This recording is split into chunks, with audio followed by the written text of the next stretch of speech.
Octubre, esa es la fecha, porque si el estrecho de Hormuz sigue cerrado hasta octubre, tu preocupación dejará de ser el precio de XRP y de cómo de cerca o cómo de lejos queda el mercado de utilidad, y tu preocupación empezará a ser una lata de atún. Y si te parece exagerado, déjame enseñarte los datos para que tú mismo llegues a tus propias conclusiones. Tenemos tres niveles históricos muy claros. El petróleo a $100 implica una ralentización económica, a $150 implica una recesión y a $200 implica una depresión. No estamos hablando de un precio alto, estamos hablando de umbrales estructurales. Y ahora quiero que mires los siguientes gráficos. La producción del Golfo está desplomándose. Irak, Kuwait, Arabia Saudí y los Emiratos están reduciendo su producción. El precio del combustible para la aviación se ha disparado y lo mismo le espera probablemente al Brent y al WTI. 50.000 soldados estadounidenses están desplegados para las futuras operaciones en Oriente Medio, están a punto de llegar allí. 82ª División Aerotransportada se encuentra en movimiento en dirección a Irán. Delta Force, SEAL Team 6, los Rangers están activados. No te fijes en lo que dicen, mira lo que hacen, porque mientras distraen al público con supuestas negociaciones diciendo que va a parar ya la guerra, en realidad mueven a toda su industria militar hacia un punto muy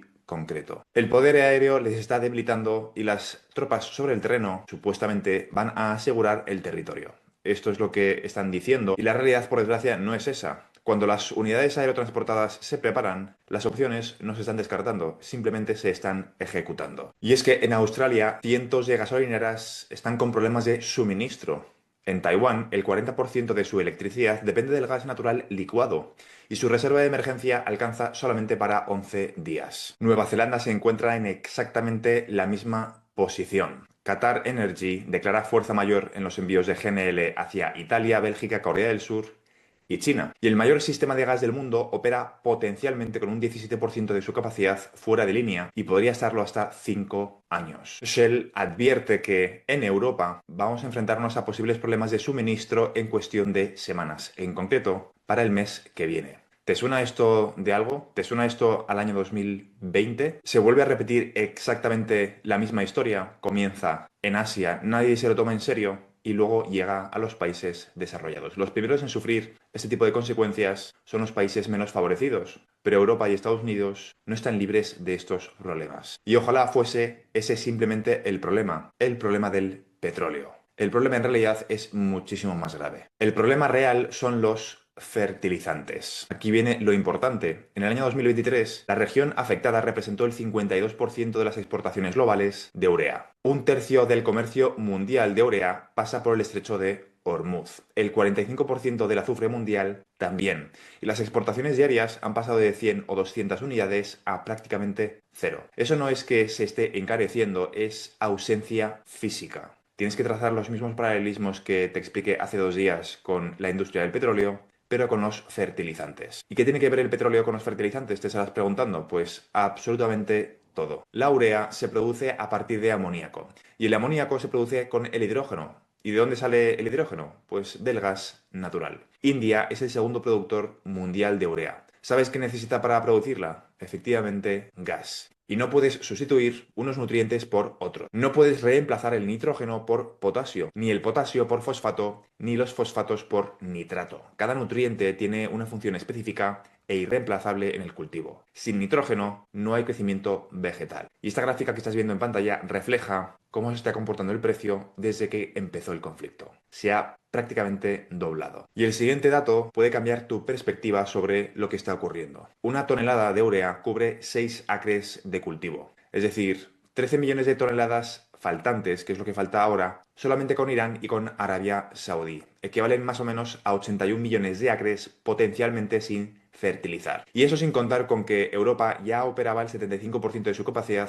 por los elevados costes energéticos previos. A eso ahora hay que añadirle que el gas no fluye, que el azufre está bloqueado y que la urea potencialmente a $900 la tonelada es más bien inevitable. En el año 2022 el precio de la urea se triplicó. Ahora la base de la partida es aún más alta. Estamos en una posición estructuralmente peor y construir una nueva planta de urea lleva años, no meses. Así que construir plantas tampoco es una solución a corto plazo. Qatar es el segundo exportador, en base a los datos del año 2024, Irán es el tercero y Arabia Saudí es el sexto. Se ha cortado directamente Qatar, Irán y Arabia Saudí. De los 6 mayores productores, han impactado directamente a 3 de los 6 mayores productores. Y según Roland Berger, el impacto en la cadena alimentaria va a ser brutal. El escenario de 1 a 3 meses es que la subida de los fertilizantes puede ser del 30 al 50% mínimo. Estamos viendo, de hecho, una subida superior. El escenario a más de 6 meses es una subida de entre el 150 y el 200%. Y esto, lógicamente, va a impactar en el precio de los alimentos cuando la cadena se restablezca, porque ahora mismo hay un vacío. Y en los invernaderos se estima que el impacto va a ser una subida de entre un 15 y un 25% más. En las hortalizas también casi un 20%. Y en los cereales la subida de precios se va a pasar casi de forma íntegra al consumidor final. Para poner las cosas en contexto, el norte exporta fertilizante al sur, y si el sur deja de recibirlo, el problema ya no es la inflación, es la escasez. Etiopía ya reporta problemas de combustibles. Tailandia ha declarado la emergencia nacional por falta de petróleo y se encuentra a literalmente días de un shock de petróleo. La alimentación está basada en el comercio global. La comida ya no es local, pero la logística sí que lo es. Observa el gráfico que estás viendo en pantalla del polietileno. Una explosión vertical. ¿Por qué? Porque el petróleo no es solamente combustible, es una materia prima. Plásticos, envases, transporte, infraestructura agrícola. Si el precio del petróleo se dispara, como está ocurriendo ahora, no solamente sube la gasolina, suben los envases, suben los fertilizantes, sube la logística y la cadena en frío. Todo está conectado. ¿Cuánto tiempo tenemos? No lo sabemos con exactitud, pero octubre es el límite psicológico y el límite agrícola. Si Hormuz sigue cerrado más allá de octubre, mi preocupación deja de ser XRP y pasa a ser recursos básicos, porque el ciclo agrícola no espera. Así que tenemos dos escenarios posibles. El primer escenario, el escenario A, es una crisis de liquidez al estilo del año 2020. Es decir, en este caso, la excusa externa cambia. En el año 2020 la excusa fue una enfermedad y hoy la excusa es una guerra más el cierre de Hormuz, una guerra provocada inestabilidad energética e inestabilidad alimentaria provocada por el cierre del estrecho de Hormuz, culpa de Irán. Todo es culpa de Irán y hace 5 años todo era culpa de la enfermedad. Pero el problema real es exactamente el mismo. En septiembre del año 2019 ya vivimos la crisis del mercado de la repo. Hoy tenemos una crisis del crédito privado con tensiones estructurales que llevan años acumulándose. La solución de siempre es muy simple: imprimir dinero, reiniciar la narrativa y patear el problema hacia delante. Ahora tienen la excusa perfecta, cosa que hace unos meses, si el conflicto de Irán no hubiese comenzado, tendrían que simplemente enfrentarse a los problemas del crédito privado sin alguien a quien echarle la culpa. Y después tenemos el escenario B, el momento definitivo del cual llevamos hablando más de 4 años. El escenario B es un sistema que admite abiertamente que su estructura de liquidez está rota. Y entonces necesitas algo nuevo, un sistema puente, un sistema neutro, un sistema que reduzca la fricción del capital a escala global. Y aquí es donde entra XRP de nuevo y el resto de activos digitales de utilidad. No como algo especulativo, sino como algo estructural, como infraestructura de liquidez. Y si te dijera que la solución ya está preparada, porque la solución a una depresión económica no es solamente imprimir más dinero, o es la solución que hemos tenido hasta ahora, y por primera vez se abre una oportunidad, una ventana de oportunidad para que la solución sea diferente. Eso ya lo han intentado en el pasado, ya sabemos cómo termina. La solución real tiene dos palancas. La primera palanca es la velocidad del dinero. Hoy el sistema financiero global liquida las transacciones en T+2, es decir, que tarda 2 días en liquidarse, en completarse de forma real. Eso significa que cuando compras o vendes un activo, el dinero, como he dicho, tarda 2 días hábiles mínimo. 2 días en los que ese capital está paralizado y 2 días en los que no genera valor. 2 días multiplicados por trillones de dólares en transacciones diarias. Y ahora imagínate un escenario en el cual pasas de T+2 a T+0, es decir, a una liquidación instantánea. En tiempo real, las 24 horas del día, 7 días a la semana, los 365 días al año. Eso es exactamente lo que hace XRP Ledger. XRPL no es una promesa, es una red que liquida transacciones en 3 a 5 segundos, con costes de fracción de céntimo, sin depender de bancos centrales ni de horarios bancarios. Cuando los bancos centrales, los bancos comerciales y los gobiernos necesiten mover capital entre sí de forma urgente, y lo necesitarán un mecanismo de liquidación neutral. Un puente entre monedas, entre jurisdicciones y entre sistemas. Pasar de T+2 a T+0 no es una mejora técnica menor, es liberar literalmente billones de dólares de capital que hoy en día están bloqueados en procesos de liquidación. Y si sabemos que el crecimiento del PIB depende principalmente de la energía y estamos viendo cómo esta situación parece que se va a alargar muchísimo más de lo que nos gustaría reconocer, quizá la forma de contrabalancear esa crisis económica sea con la mejora de la productividad gracias a la IA y mejorando la velocidad del dinero. Y algo me dice que van a aumentar la velocidad del dinero en la economía global de una forma que ninguna política monetaria convencional puede replicar. Y en una depresión económica, que es hacia lo que nos dirigimos, la velocidad del dinero lo es todo. Puede paliar muchísimos de los problemas. Y la segunda palanca, como te has podido imaginar, es que la productividad mejore gracias a la inteligencia artificial. Las grandes depresiones históricas no se superaron solamente con estímulos monetarios, se superaron con saltos de productividad. La revolución industrial, la electrificación y la informatización.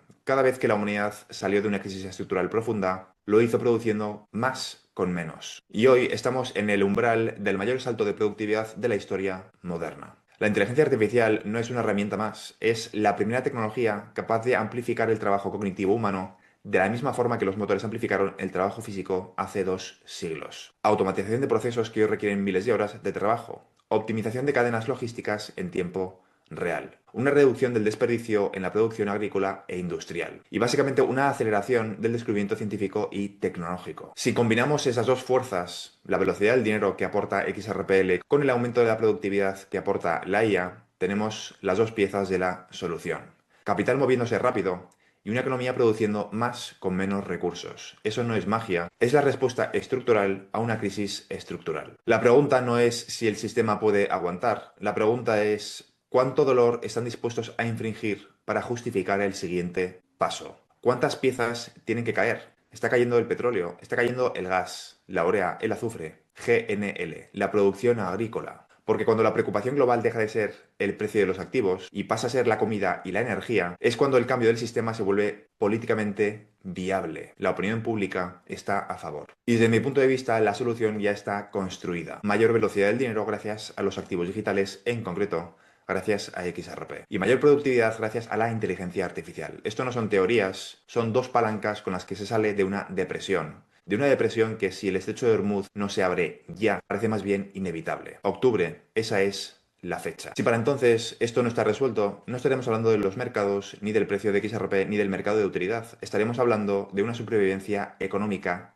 y de una supervivencia física. En ese escenario, el nuevo sistema no es una opción, será una necesidad. Y el público estará muchísimo más abierto a un nuevo Bretton Woods 2.0, donde el dólar sale perjudicado, o donde más bien debería decir el petrodólar sale perjudicado, y donde nace, gracias a este problema, un petrocripto. Irán no va a aceptar los dólares de Estados Unidos y Estados Unidos no va a aceptar los yuanes que pretende imponer Irán. Pero ambos aceptarán oro. La pregunta es, ¿cómo crees que van a liquidar ese oro? La respuesta la tienes en los activos digitales, en divisas digitales, neutro, interoperable, donde el principal motor de liquidez van a ser los activos digitales, en concreto XRP. Parece ciencia ficción hasta que deja de serlo. Si te ha gustado este vídeo, considera suscribirte. Te recuerdo que en este canal cubro todo lo relacionado con el sector de activos digitales, en concreto la transición controlada de todo el sistema financiero hacia tecnologías de contabilidad distribuida, es decir, XRP, XLM, XDC, SHX, HBAR y un conjunto de activos digitales que van a cumplir una función complementaria en el futuro sistema financiero basado, entre otras muchísimas cosas, en el estándar ISO 20022. Y todo esto englobado dentro de una transición muchísimo más compleja y profunda